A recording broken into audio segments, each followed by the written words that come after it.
것이다. 우리가 사회주의 할 때는 뭡니까? 개인보다는 공동체를 우선하는 인간 생활의 개선을 목적으로 부동산 문제 등의 해결을 하기 위한 방법을 찾는 시장은 굉장히 효율적이거든요. 근데 그 시장이 고장났어. 자동차 고장난 거랑 똑같아요. 그럼 고쳐야죠. 네. 시험과 관련된 부분을 지금부터 돌아가 보시면 되겠습니다. 안녕하십니까. 자, 이번 시간은 16강 입지론 마지막 시간이에요. 가장 중요한 게 상업입지고요. 입지론에서 레일리와 허프의 확률 모형은 계산 문제로 매회 출제가 된다. 이렇게 생각하셔야 되고 기타 입지론 등이 있다. 이 정도입니다. 그래서 그 상업입지를 보면 이론 모형과 실증 모형으로 나눠볼 수 있는데 이론 모형이란 소매인력의 법칙, 레일리의 그래서 중력의 법칙을 다 중력 모형이에요. 얘네들이. 그러니까 중력의 법칙을 중력, 질량에 비례하고 거리의 제곱이 반비례한다는 거를 응용한 거예요. 그래서 여기서 질량 변수로서 인구 수를 그리고 거리의 제곱은 그대로 써서 사용했고 허프의 확률 모형도 질량 변수로 면적을 사용해서 면적의 비례, 거리의 제곱이 반비례 이렇게 되는 거고요. 자, 실증 모형은 이제 이런 중력 모형 이론적 사항이 아니라 실제 조사하겠다 소비자 분포를 그리고 상권 획정 방법 등을 이제 생각해 보는 정도가 있습니다라는 거죠. 자, 먼저 레일리의 소매 인력의 법칙을 보면 레일리는 사람 이름이죠. 상권 모델 소매 인력의 법칙 이렇게 얘기하는데 취지는 A 도시와 B 도시가 있고 그 사이에 중간 C 도시가 있다면 소비 도시가 있다면 이 C 도시에 있는 사람들은 각 도시로 얼마나 갈까? 몇 퍼센트나 갈까? 이것을 측정하는 이론이에요. 그러니까 중간 도시에 대한 상권 흡입력이다. 이것을 인구 유인비율이라고도 해요. 사람을 얼마나 끌어들일 수 있는가. 그래서 여기 자석이 있는데 이 자석의 힘이 인구의 수입니다. 네, 이게 인구예요. 그리고 못이 있는데 못이 사람이에요. 소비자들이에요. 소비자. 자석의 힘이 세면 이걸 많이 끌어올 수 있겠죠. 둘이 싸우는 거니까. 힘이 약하면 조금밖에 끌어올 수 없어요. 근데 여기에 거리 변수가 있어요. 자석이 아무리 세도 거리가 멀면 많이 끌어올 수가 없어요.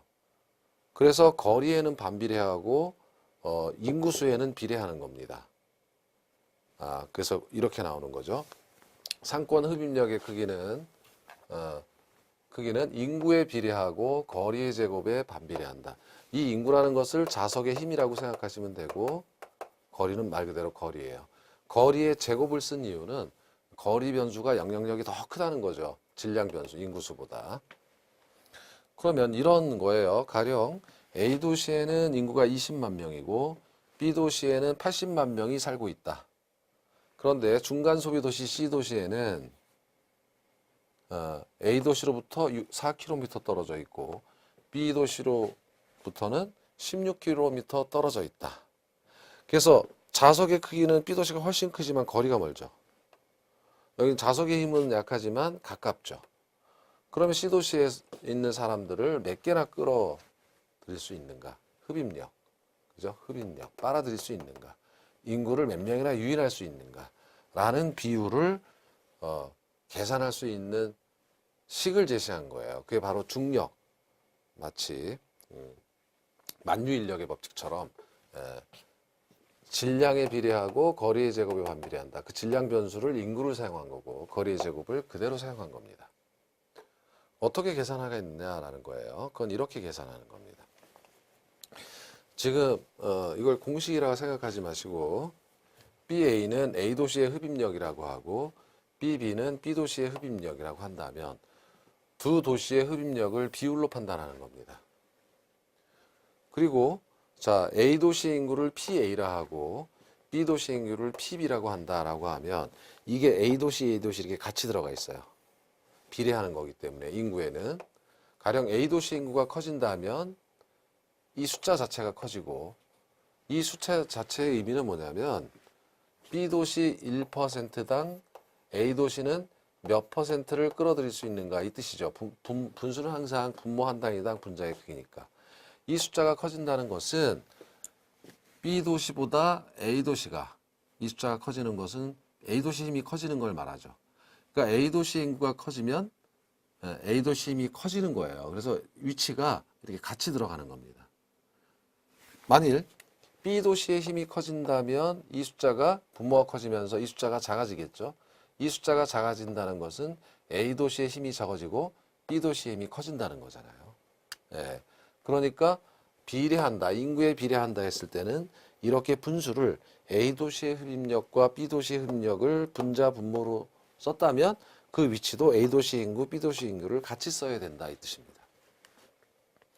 그리고 이 안에 곱하기는 조정계수예요. adjustment, coefficient 해가지고 통계학적으로 수학적으로 조정계수 그냥 곱해서 숫자를 보는 겁니다.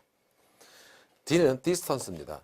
DA는 A 도시까지의 거리, DB는 B 도시까지의 거리고 그 제곱에 반비례한다고 했으니까 여기 제곱을 해준 겁니다.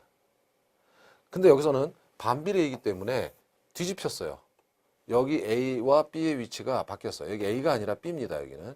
왜냐하면 B 도시까지의 거리가 멀어진다. 생각해보면.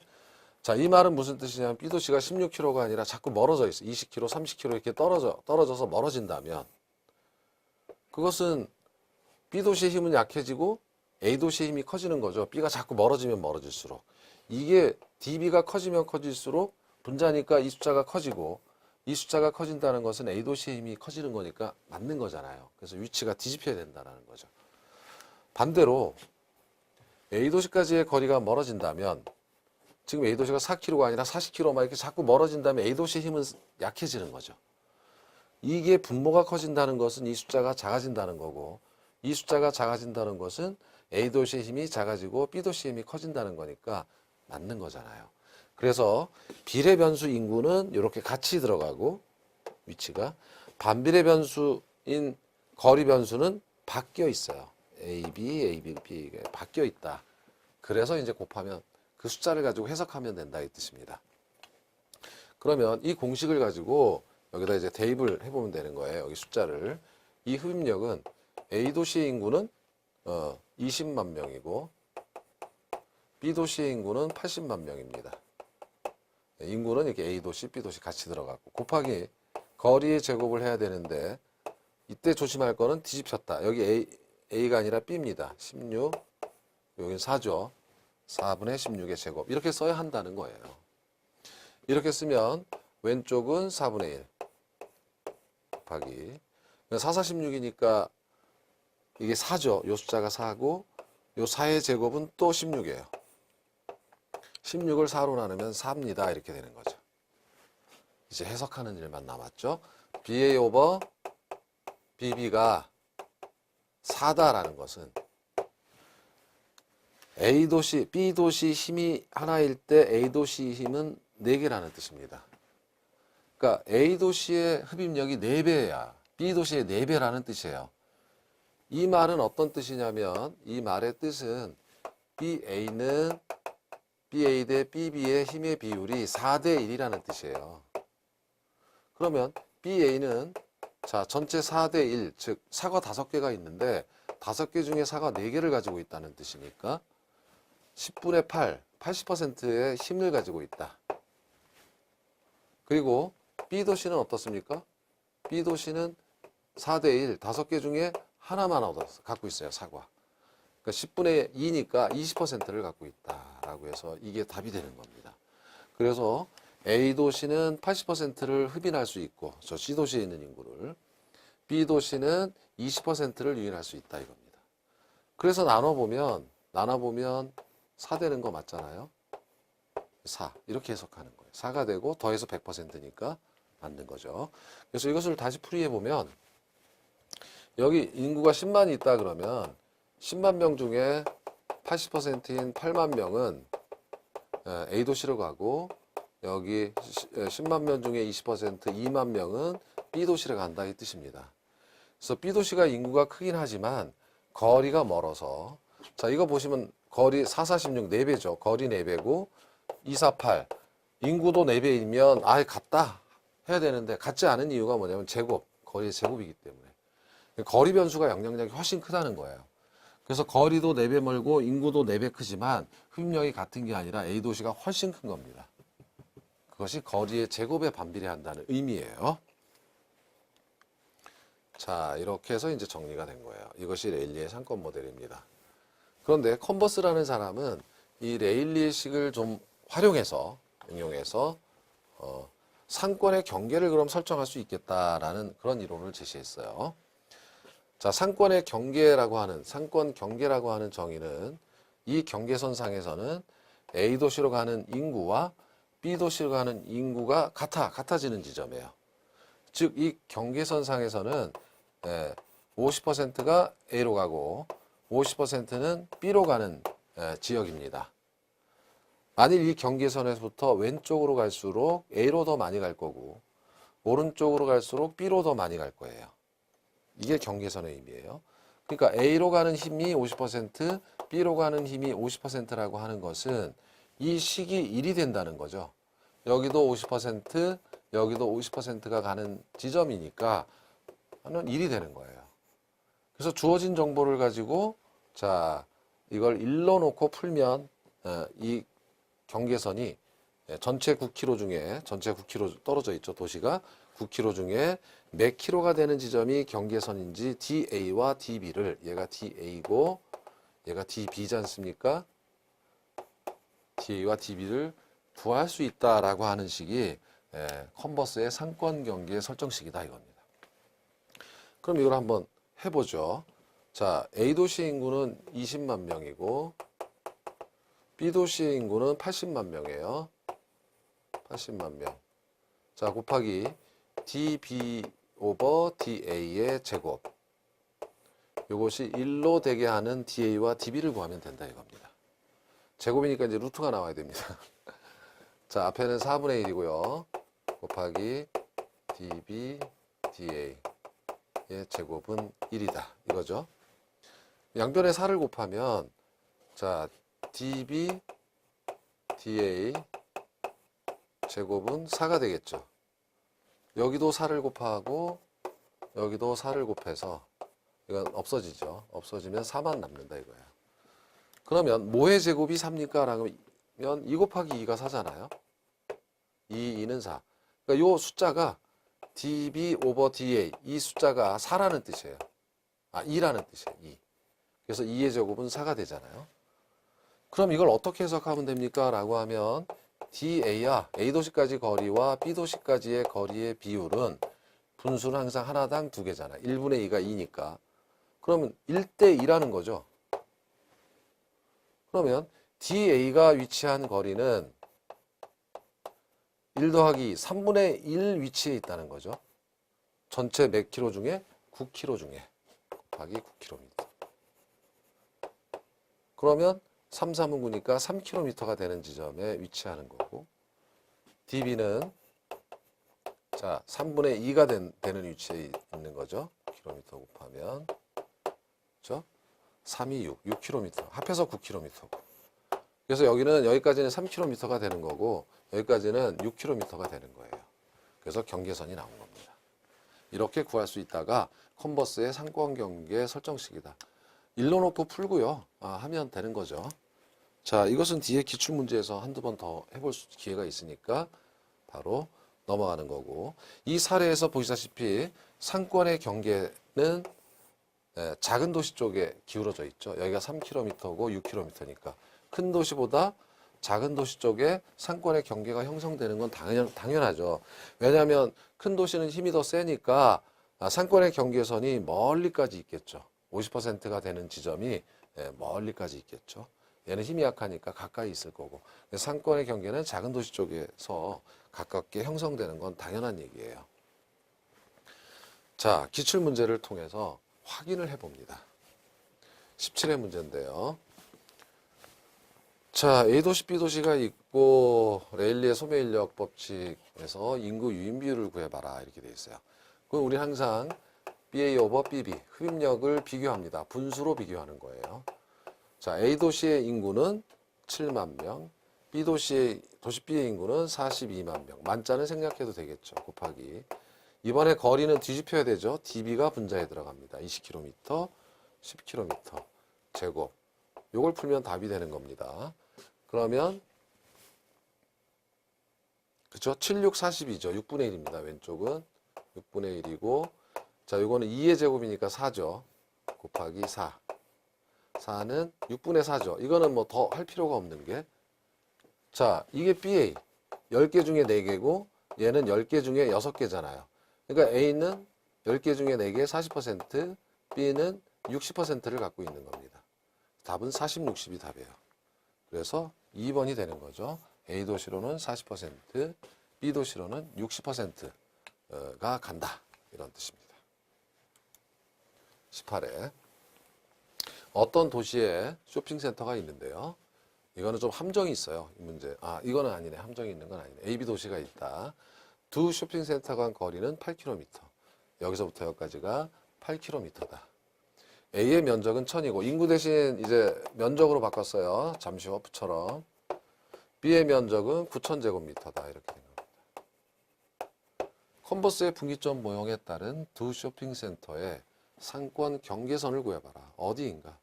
지금 지문을 보면 A로부터 몇 킬로미터 떨어져 있는가 라고 했으니까 DA를 구해봐라 이거죠. 단, 컨버스의 분기점 모형에 따르면 상권은 거리의 제곱에 반비례하고 면적에 비례한다 해서 인구 대신 면적으로 바꿨어요. 이렇게 되면 잠시 후 허프의 모형이 되는 거예요.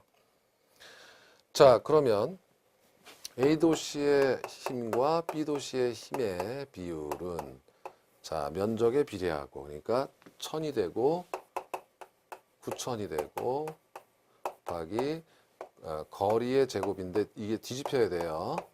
예, 이래야 한다. 이것이 1이 되게 하는 DA를 구해라. 이거 아닙니까?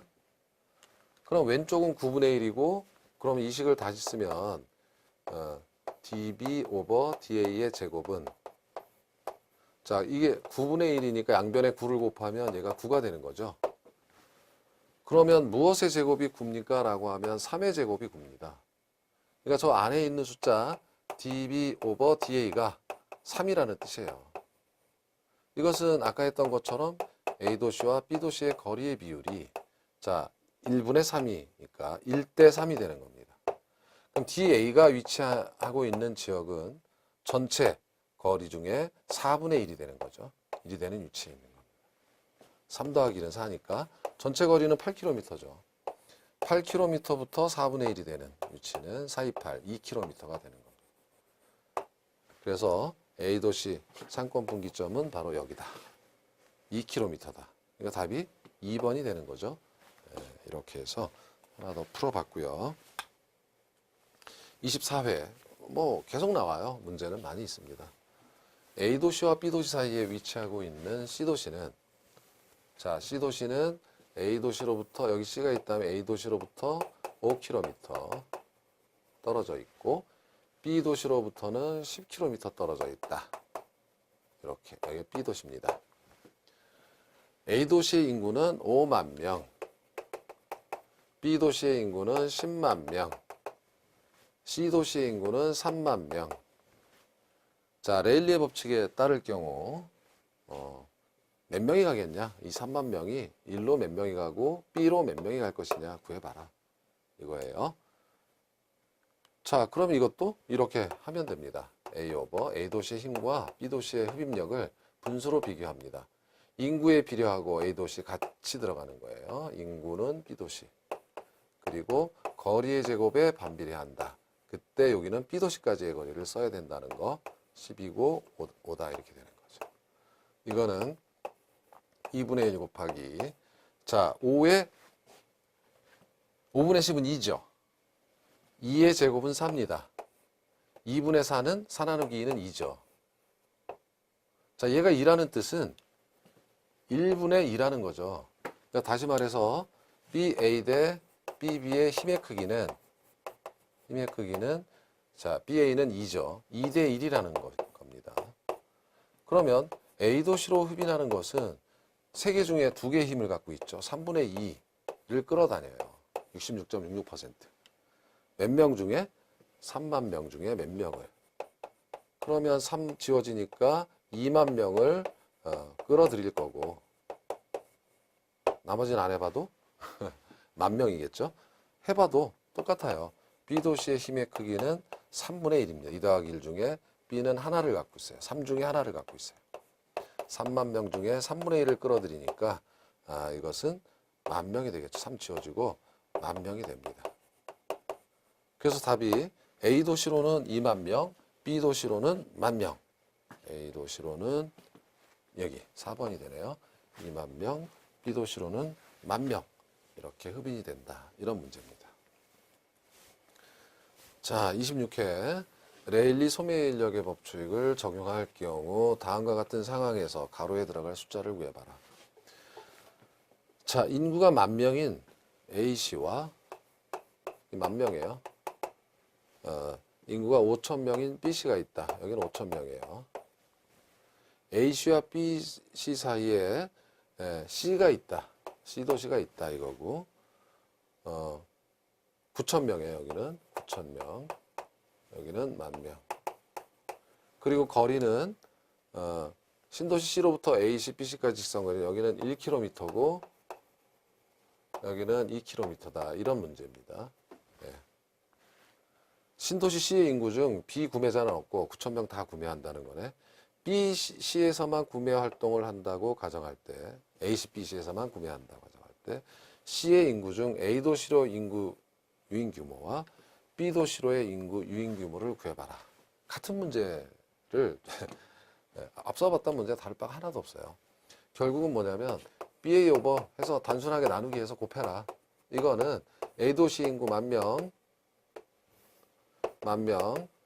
B 도시 인구 5,000명 곱하기 거리의 제곱만 하면 되잖아요. 거리는 B 도시가 분자로 들어간다는 거.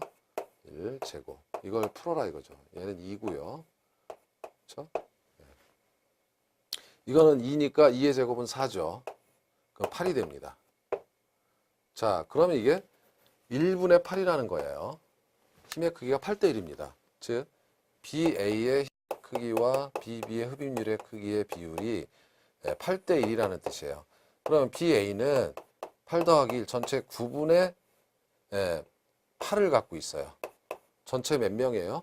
9,000명 중에 9분의 8은 저 이거 지워지니까 1,000만 남고 1,000 곱하기 8은 8,000명이 되는 거고 B로 가는 비율은 어떻게 됩니까? 전체 9 중에 B는 1을 갖고 있으니까 곱하기 9,000을 하게 되면 이거 지워지죠. 1,000 곱하기 1은 1,000이에요. 더해서 9,000명 맞죠? 그래서 A 도시로는 8,000명이 가고 B 도시로는 1,000명이 가는 겁니다. 그래서 격관 이유는 8,000, 1,000 합해서 9,000 이렇게 이제 하는 것이 맞죠? 그래서 5번이 답이 되는 문제입니다. 자, 이렇게 해서 레일리는 다 풀어봤고요. 이제 허프의 확률 모형. 레일리는 도시를 따졌다면 허프는 이제 도시를 가지고 하는 것이 아니라 상점, 쇼핑 갈 확률. 이게 대도시에서는요 무슨 뭐 중간 도시가 있고 이런 게 아니에요. 그러니까 이게 레일리의 모형 적용에 한계가 있습니다. 그래서 대도시에서는 쇼핑 패턴을 결정하는 확률 모형이다 해서 점포의 면적에 비례한다라는 겁니다. 이 점포 면적에 비례한다는 의미가 있는 거는 여러분 대형 쇼핑몰로 다목적 구매를 하러 가는 현대의 쇼핑 패턴에 맞다 이겁니다. 그리고 사람들이 효용에 따라서 행동하는데 효용 극대화를 하기 위해서는 소비자는 이렇게 한 방에 대형 쇼핑몰 가가지고 쇼핑하는 게 낫죠. 작은 데서 하고 없는 건 큰 데 가고 하는 게 아니라. 그래서 현대 소비자의 소비 패턴, 효용 문제 이런 것 등을 다 반영하고 있다. 면적이 클수록 더 많이 간다라는 의미가 바로 여기에 있다. 그리고 소비자와 점포와의 거리가 멀수록 마찰력 때문에 잘 안 가요. 그래서 거리가 멀수록 못 간다 이거였어요. 원래는 허프 모형에서는 거리가 아니라 시간이었어요. 시간. 근데 수정 허프 모델에서는 그 시간을 거리로 바꾸고 그 다음에 마찰 계수를 2로 고정시킨 거예요. 그렇죠? 이렇게 되는 겁니다. 자, 마찰 계수를 람다라고 할 때 거리의 제곱, 요 마찰 계수를 제곱을 썼다 이거죠. 이게 3승일 수도 있고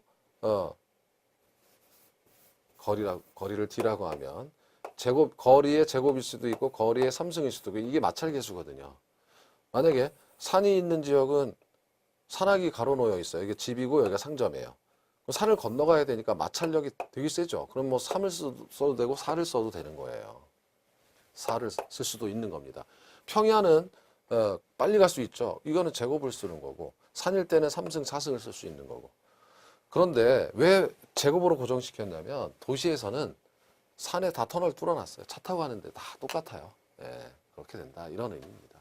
그래서 제곱으로 고정시켰다. 그리고 그 지역의 쇼핑센터 수가 많으면 많을수록 어때요? 예, 해당 점포로 쇼핑할 확률은 낮아지겠죠. 그래서 반비례입니다. 사례를 보면 간단해집니다. 자, 시장 점유율을 구하는 건데 여기 A상점은 4,000제곱미터고 B상점은 9,000제곱미터예요. 근데 크기만 보면 B로 갈 것 같은데 문제는 거리가 차이가 있어요. 가까운 곳이 있어요. A상점이. 그러면 소비지에 있는 소비자들은 몇 퍼센트 정도 여기로 가고 여기로 갈 수 있는가를 구하는 겁니다. 그렇죠? 그러면 말이죠.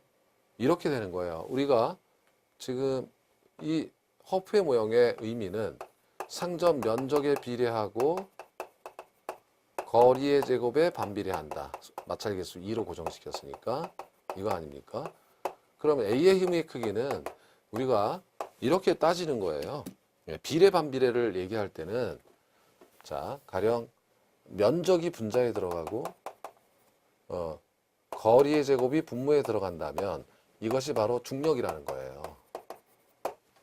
즉 다시 말해서 중력, 끌어다니는 힘은 면적이 크면 클수록 커지는 거 맞죠? 그리고 거리가 멀면 멀수록 분모가 커지면서 어때요? 중력이 작아지는 거 맞죠? 이렇게 비교하겠다. 그럼 A의 힘의 크기는 어떻게 되느냐? 거리 2의 제곱이고 면적 4,000이고 이게 A의 중력이라는 거예요. 그럼 얼마입니까? 4분의 4,000이니까 1,000이고요. B의 중력은 뭡니까? B의 중력은 3의 제곱에 반비례하고 9,000에 비례하는 거잖아요. 그럼 3, 4분 9, 1,000이에요, 얘도. 그러니까 50%죠, 각각.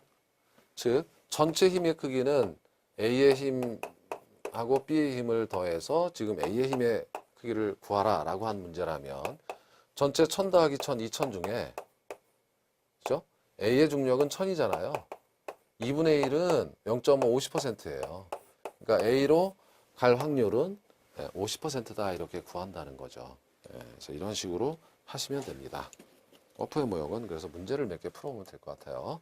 자, 의미는 아까 말씀드린 대로 적당한 거리에 고차 중심지가 있으면 인근 저차 중심지를 지나칠 가능성이 있다 이거죠. 예를 들어서 여기가 고차 중심지고 여기가 저차 중심지고 여기가 소비지다 이거예요.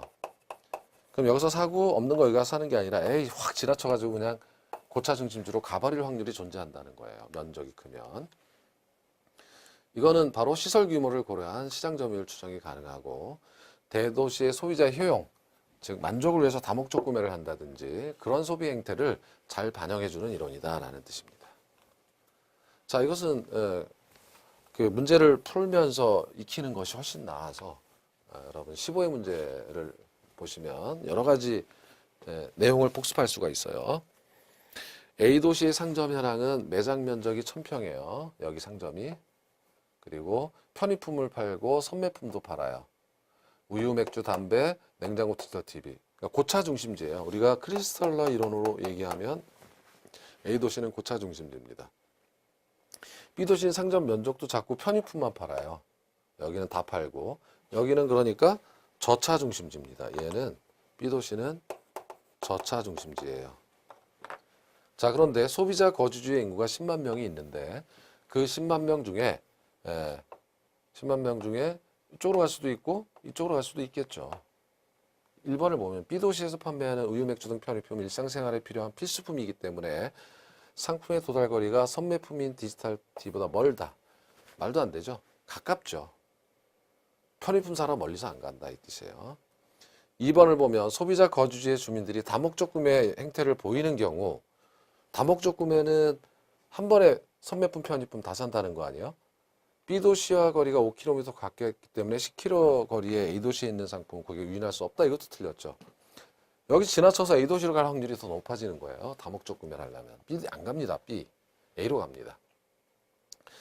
자, 허프의 확률적 상권 모형에 따를 경우 A도시로 구매하러 갈 확률을 구해봐라 라고 하면 자, A의 중력을 구해보면 되죠. 거리의 제곱에 반비례하고 면적 1000평에 비례한다. 100분의 1000은 10이다. B의 힘은 5의 제곱에 반비례하고 거리, 그다음에 면적이 250이죠. 250. 25분의 250은 얘도 10이죠. 같아요, 힘이. 그러면 50%죠. 반반이에요. 3번이 맞습니다. 허프의 확률적 상권 모형에 따를 경우 B도시의 상점의 고객 유인력은 거리의 제곱에 비례하고 반비례죠. 거리에는. 그리고 매장 규모에 비례한다죠. 앞뒤가 바뀌었고 5번 A도시의 경우 매장 면적이 큰 대신에 선매품을 취급하고 있어 중심 기능 유지에 필요한 A도시의 최소 요구치 수준은 B도시와 차이가 없는 것이 아니라 최소 요구치가 더 크다 그랬잖아요. 크리스탈러 이론이 섞여 있죠. 이 이론에는. 이 문제에는. 그래서 다 틀렸고 3번만 맞습니다. 뭐 한 내용이에요. 20회는 이제 계산 문제인데 여기서는 함정이 있어요. 여러분 많이 속으셨는데. 왜냐하면 인구 10만 명 도시 인근에 대형 할인점 2개가 있다. 허프 상권 모형으로 이용객 수를 추정해봐라. 이거잖아요. A의 A 상점에. 공간 마찰 계수는 2이며 제곱을 자랑하는 거죠. 거리의 제곱에. 함정이 바로 여기 있어요. 도시 인구의 70%가 대형 할인점을 이용한다. 그러니까 10만을 곱하면 안 되고 10만의 70%만 대형 할인점을 이용하니까 7만 명만 간다 이겁니다. 대형 쇼핑. 그래서 여러분 많이 속으셨어요. 왜냐하면 이 계산은 간단하거든요. A의 중력은 1의 제곱에 반비례하고 면적인 5천에 비례한다. 그래서 A의 중력은 5천이에요. B의 중력은 2의 제곱에 반비례하고 2만에 비례한다. 그렇죠? 간단하죠? 그러면 4분의 2만이니까 4, 5, 20, 얘도 5천이에요. 계산해 볼 것도 없이 5천, 5천이니까 A로 50%가 가는 거죠. 야, 쉽다. 10만에 50%. 50%, 10만에 50%는 5만 명이니까 50%고 5만이다. 이걸 다 찍었어요. 함정 때문에 다 틀린 거죠. 여기 요거 때문에 그래요. 노란색으로 해놓은 겁니다. 7만 명 중에 50%가 가는 거죠. 그래서 여기다 50을 곱하면 절반 3만 5천 명입니다. 그래서 답이 2번이 아니라 1번이 되는 겁니다. 그렇죠? 이런 것들을 좀 조심하셨어야 되는 거였죠. 자, 23회 다음 표는 어느 시장 내 지역 내 거주지 A에서 소비자가 이용 이거 안 봐도 그냥 시간 거리 대신 시간으로 바꾼 거고요. 쇼핑센터 1, 2가 있는데 문제는 뭐냐면 센터 1의 이용객 수를 추정해봐라 이거예요. 그렇죠? 다른 조건 불변이니까 인구 1000명 중에 A로 몇 명 갈 거니 이거예요. 그러면 거리의 제곱, 얘는 5의 제곱분의 1000이에요. 힘이. 25분의 1000이니까 40이죠. 힘이 40입니다. 그죠? 그리고 얘는 10의 제곱분의 1000이에요. 그럼 얘는 10이잖아요. 100분의 1000이니까. 그러면 쇼핑센터 1하고 2. 그죠? 1하고 2의 비율은 40대 10입니다. 쇼핑센터 1과 쇼핑센터 2의 비율은 40대 10이에요. 지금 쇼핑센터 1은 그러면 전체 50 중에 40이 갑니다. 50분의 40은 80%죠. 80%가 가는 거예요. 1000명 중에. 그러니까 800명이 되는 거죠. 그래서 800명이 가더라. 자, 25회. 이것도 한 번 더, 이번엔 안 속죠. 전에 한번 20회 때 속아봐서. 도시 인구의 60%가 할인점을 이용한다. 그렇죠? 그러니까 30만 중에 60%니까 18만 명. 여기서 조심할 거는 18만 명을 곱해야 된다라는 거죠. 네. 그리고 이번에도 A가 아니라 이번에 B를 물어봤다는 것도 조심해야 되고요. 그럼 A의 중력은요. 거리의 제곱 10의 제곱분의 5천. 이게 되죠. 면적. 100분의 5천이니까 100분의 5천이니까 50이죠. B의 중력은 20의 제곱분의 2만이죠. 400분의? 이거는 20의 제곱은 400이죠. 400분의 2면 4, 5, 20, 얘도 50이죠. 같아요. 50%입니다. 18만 명 중에 50%가 가는 거예요. 이게 절반은 9만 명이죠. 이렇게 구할 수 있는 겁니다.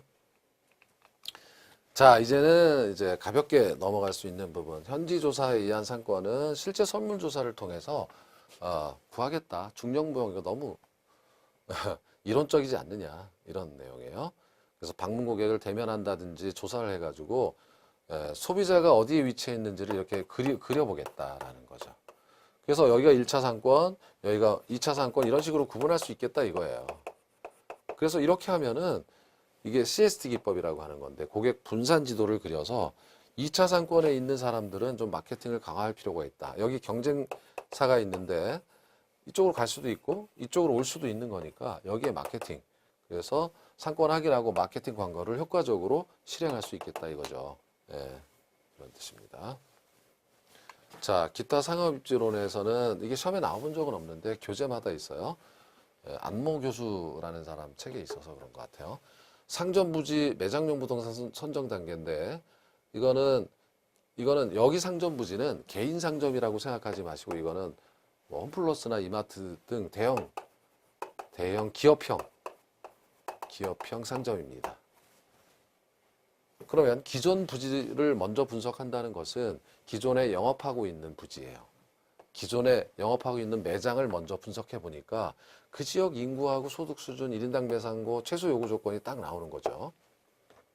이걸 들고 나서 이제 큰 지역부터 작은 지역으로, 큰 도시 지역 분석하고 교통체계 고려하고 근린 지역, 이 중에 여러 근린 지역이 있을 테니까 이 근린 지역들을 분석하고 그 중에 하나 고르면 이게 대상 근린 지역이에요. 예. 이 중에서 근린 지역 중에 수익 극대화할 수 있는 근린 지역을 하나 선정하고 근린 지역 내 여러 부지가 있을 수 있는데 그 중에서 대상 부지를 하나 딱 고르면 된다. 그 대상 부지는 신점포 여기 세우면 이익 극대화인데 문제는 옆에 있는 그 같은 회사 다 뺏어오면 회사 전체 손익에는 차이가 없다. 그러면 이거 의미가 없는 거잖아요. 그래서 신점포보다는 회사 전체 수익이 극대화되는 점포를 선정하는 것이 낫다 해서 혹 나오기가 안 나왔던 건데 나온다면 순서일 텐데 순서는 요 순서 중에 기존에 있는 매장을 먼저 분석해서 최소 요구 조건을 파악한 다음에 큰 도시부터 대상 부지까지 간다. 뭐 이런 정도의 흐름이에요. 자, 그리고 상권 획정 방법인데 상권 획정 방법은 공간 독점법. 이 말이 어려워서 그렇죠. 이거는 체인점 같은 경우에는 한 지역에 뭐 여러 개 놓진 않겠죠. 지역마다 이렇게 체인점 하나씩만 둡니다.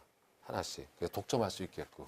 편의품, 체인점 이런 거 지역 독점에 의한 확정 상권이 되겠다. 자, 그런데 중첩되는 지역을 둔다라는 거예요. 이걸 이제 시장 침투법이다 이렇게 되는데 이거는 이제 선매품이라든지 전문상가 같은 경우는 중첩 부분이 있어요. 여기하고 중첩되는 거죠, 같이. 중첩될 수 있다. 선매품은 또 중첩되어도 되잖아요. 서로 비교할 수 있으니까. 전문상가도 그렇고 집재성하고 좀 유사하죠. 집재성 점포의 개념과.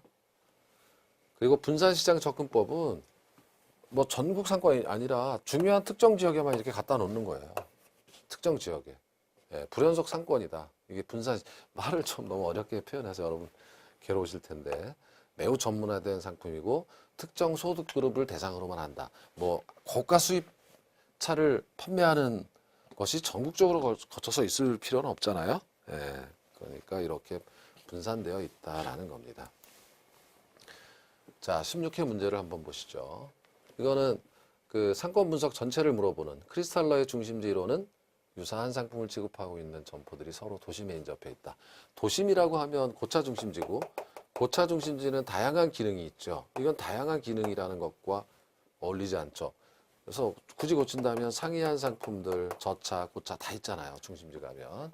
틀렸습니다. 1번부터. 2번은 컨버스의 분기점 모형이고 3번은 중력 모형에 대한 거. 중심지의 형성 과정은 크리스탈러 이론에서 잘 보여주고 있는 거고요. 최소 요구치보다 제어의 도달 범위가 커야 한다. 이건 크리스탈러고 중심지 간 상호작용을 보는 거예요. CST 기법, 그다음에 5번은 허프 확률 모형에서 어렵지 않죠? 1번이 좀 틀렸다라는 걸 알기는 이 이론을 완벽하게 이해해야만 풀 수 있는 문제였습니다. 22에 상권에 관련된 내용. 상권은 점포의 매출이 발생하는 구역을 정의하는 공간 개념. 뭐 이런 건 당연한 얘기고 2번 일반적으로 상품이나 서비스의 구입 빈도가 낮을수록 상권의 규모는 작다. 자, 이거는 상품이나 서비스의 구입 빈도가 낮다는 것은 자, 가전제품, 가구 이런 거 빈도가 낮죠. 그러면 상권의 규모가 작지 않죠. 오히려 크죠. 네, 이거 틀렸습니다. 네, 상권의 규모가 큽니다. 상권이라는 것은 배우지를 말하는 거죠.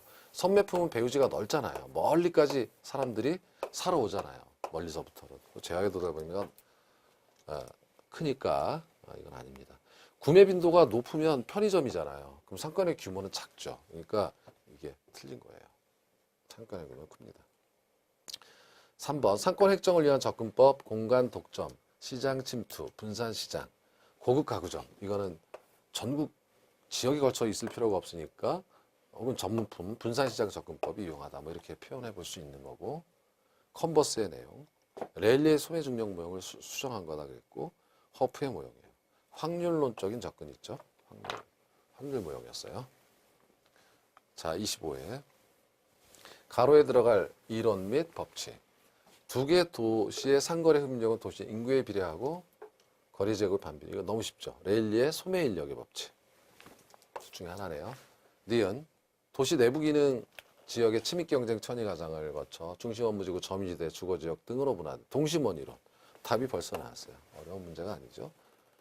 자, 디귿은 교통망을 따라 확장되어서 부채꼴 모형이다 하면 선형 이론이고, 그다음에 하나가 아니라 핵이 여러 개다 하면 다핵심 이론이고. 어렵지 않은 문제입니다. 자, 마지막으로 주거입지인데 주거입지는 시험에 나온 적이 없어요. 여태까지 책에는 다 있죠. 이것도 안모 교수라는 분 책에 있어서 다 교재에 있는 것 같긴 해요. 그래서 편하게 좀 보시면 되는데 취지는 이거예요. 주택가격 혹은 임대료 너무나 당연한 내용이죠. 교통비를 고려해서 최적 주거입지를 선정한다 이거죠. 교통비용은 도심에 가까우면 출근 여기로 해야 되는데 도심에 가까우면 교통비가 적게 들지만 멀어질수록 교통비 너무 들죠. 시간 포함해서 이거고요. 자, 반면에 주거비용은 도심에 가까울수록 비싸. 그 대신 집이 주거비용은 멀어질수록 싸요. 그러니까 이제 가깝게 가려니까 교통비 주는데 집값이 비싸고 나가려니까 집값은 싼데 교통비가 많이 들고 그 두 가지를 잘 고려해서 최적 주거 입지를 선정한다. 뭐 이런 내용이에요. 그래서 여기 용어도 어렵고 그렇죠? 결론적으로 얘기하면 최적 주거 입지는 한 개 주거 비용과 한 개 교통 비용이 일치하는 지점에서 최적 주거 입지가 입지 지점이 선정된다라는 뜻이에요. 한 개짠 항상 단위당이라고 생각하시면 되겠어요. 경제학 용어인데 마지너를 번역해서 그래요. 수학적으로는 저게 또 미분이란 말이죠. 그래서 여러분께서는 한 개가 나오면 1km 나갈 때, 단위 거리를 나갈 때 뭐 이렇게 생각하시면 되겠어요. 단위 거리만큼 외곽으로 1km 외곽으로 나갈 때 감소하는 주거 비용. 나간다면 감소하고 들어온다면 증가하는 거겠지만 나간다고 가정하고. 한 개 교통 비용이라고 하는 것은 예를 들면은 이번에는 나간다고 가정할 때 멀어질 때 증가하겠죠. 증가합니다. 교통비는. 나간다고 가정해 보는 거예요. 그런데 만일 이 지점 여기가 도심이고요. 이 지점이 만일 한 개 주거 비용이 한 개 교통 비용보다 큰 지점이라면 최적 주거 입지 지점이 아니라는 거예요. 어떤 개인에게. 왜냐하면 이게 같아지지 않았기 때문에 이 뜻입니다. 이 말은 무슨 뜻이냐면 이게 더 크다는 것은 이게 한 개 주거 비용은 나갈수록 줄어드는 거잖아요. 나가면 나갈수록 집값 떨어지는 것이 교통비 증가하는 것보다 더 크다는 거잖아요. 그러면 더 나가는 거예요. 나가서 언제까지 나가냐면 같아질 때까지 나간다 이거예요. 그런 뜻으로 그냥 편안하게 통과하세요. 자, 그럼 반대예요 이번에. 반대로 이번에는 한 개 교통비용이 더 크다라고 하는 것은 이 지점에서 자 나갈 때 집값 떨어지는 것보다 교통비 증가하는 게 더 큰 거예요. 이 지점 자체도 그렇다는 거예요. 그럼 이거 너무 멀리 나온 거잖아요. 안쪽으로 들어가야 돼요. 이 경우는. 교통비 증가가 집값 떨어져 반대로 얘기하면 안으로 들어가면 교통비 감소가 더 큰 거예요. 집값 올라가는 것보다 반대로 얘기하면. 그래서 이 경우에는 도심으로 들어가야 되고 어디까지 들어갑니까 하면 같아질 때까지. 그래서 개인들의 소득과 교통비용 등을 다 고려했을 때 이렇게 한 개 주거비용과 한 개 교통비용이 일치하는 지점이 최적 주거입지가 될 것이다 라고 하는 그런 내용입니다. 그래서 한 개 들어가고 해서 좀 어려웠어요. 그래서 이때가 같아질 때가 최적 입지 지점이다라고 하는 겁니다. 자, OX를 통해서 마무리를 하기로 하죠. 1번 튀넨의 입지교차 지대로는 수송비가 중심이 되고 리카르도의 차익지대로는 비옥도였어요. 이거 맞는 겁니다. 2번 중심지에서 멀어질수록 입찰지대는 작아졌잖아요. 입찰지대 옥상이 이렇게 됐죠. 3번 교통이 발달하면 기울기 완만해지죠. 한계지는 연장되고요. 다 생각나시죠? 4번 다핵심 이론에서 다핵의 발생 요인으로 특정 위치나 특정 시설의 필요성, 유사활동, 집중, 이질활동, 비양립성, 지대지불 능력의 차이. 이거 정확히 맞는 거네요. 자, 5번 최소 요구치란 중심지가 수행하는 기능이 중심지로부터 비치는 한계거리. 이건 최소 요구치가 아니라 어디까지 가느냐 하니까 재화의 도달 범위. 이거는 재화의 도달 범위를 설명한 거니까 틀렸습니다. 자, 6번 크리스탈러의 중심지로는 저차 중심지와 고차 중심지 사이에 포섭의 원리가 핵심이라고 배우셨고요. 7번 배번은 최소 비용이라서 수송비, 집적이 노동비 순서. 이 순서가 중요한데 이게 바뀌어 있어요. 노동비가 먼저입니다. 최소 비용 찾는데 틀렸고요. 8번 원료 수송비가 제품 수송비보다 크거나 이 크면 어떻게 됩니까?